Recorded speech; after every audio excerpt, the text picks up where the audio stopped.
Hi, my name is Giovanni Reyes, and in today's tutorial, we'll be discussing creating a logic model. Objective: to create a logic model using a hypothetical organizational program. Or review: the logic models are widely used in program planning and evaluation. Evaluators can use logic models to help program staff articulate and discuss their assumptions about how their program might achieve its goals and what elements are important to evaluate. What is a logic model? Logic models are a narrative or a graphical depiction of process in real life that communicate the underlying assumptions which an activity is expected to lead to a specific result. Logic models illustrate a sequence of cause and effects relationships. It's, it is a system's approach to communicate the path toward a desired result. The model describes the logical linkage among program resources, activities, outputs, audience, and short, intermediate, and long-term outputs related to a specific program or situation. Logic models link the problem, which is a situation, to the interventions, which is our inputs and outputs, and the, it will describe the impact or the outcome of our intervention. Planning process. The application of the logic model as a plan tool allows precise communication about the purpose of a project, the components of a project, and the sequence of activities and accomplishments. In order to get our stakeholders and audience to value or assess our assessment, it is important to get them to buy into our model by providing quality, relevance,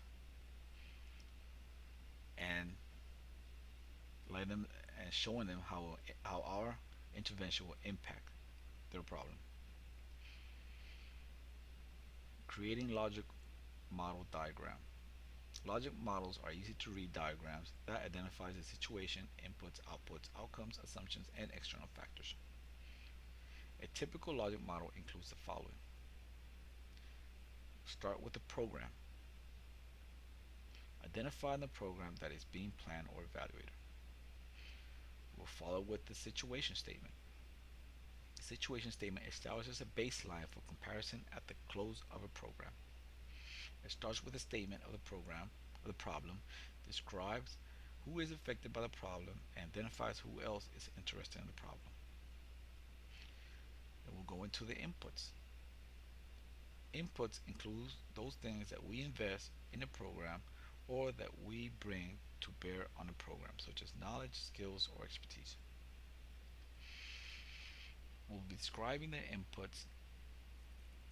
Describing the inputs needed for a program provides an opportunity to communicate the quality of the program.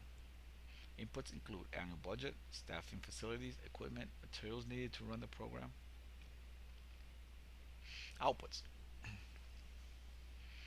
Outputs are those things that we do and people we reach.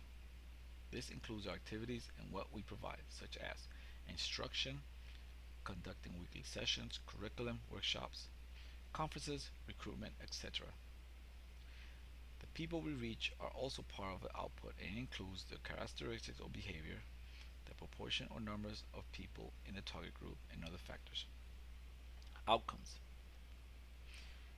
An outcome identifies the effect of the program.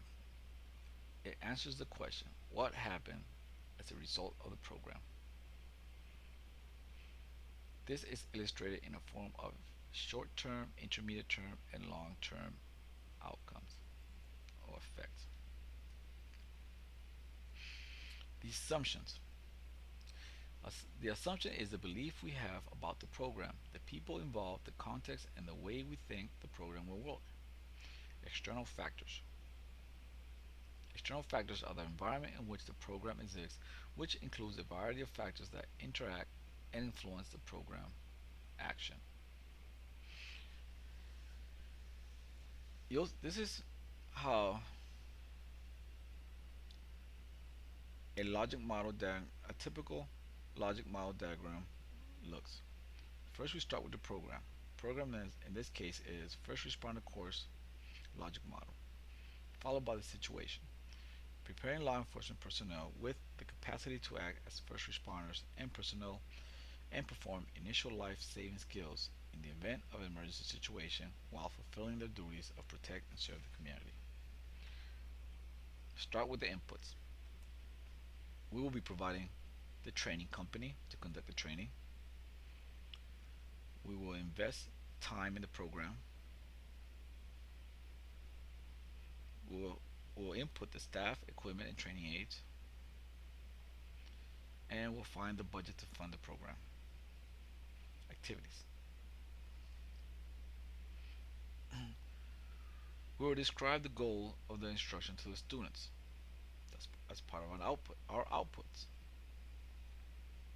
We'll tell the content of the program. We'll let the students know the training objectives. We'll provide the instructions and give the scenarios. Participation, which is our target group. In this case, will be law enforcement personnel and or correctional officers.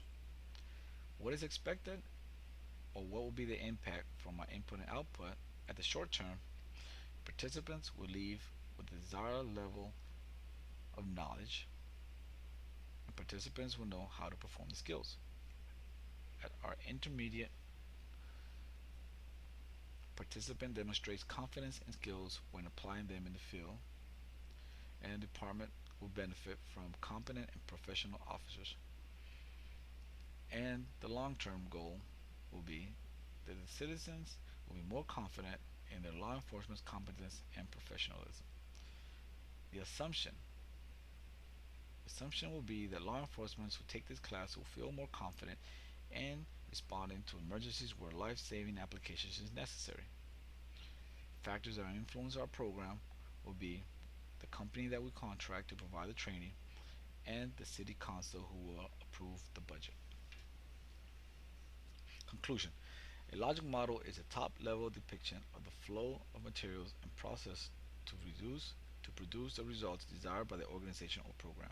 Logic models can be used in whatever the designer chooses to use them. However, when using logic models to analyze or describe organizations and programs, it is often best to use the logic models to depict major recurring items in the organization or programs rather than one-time items.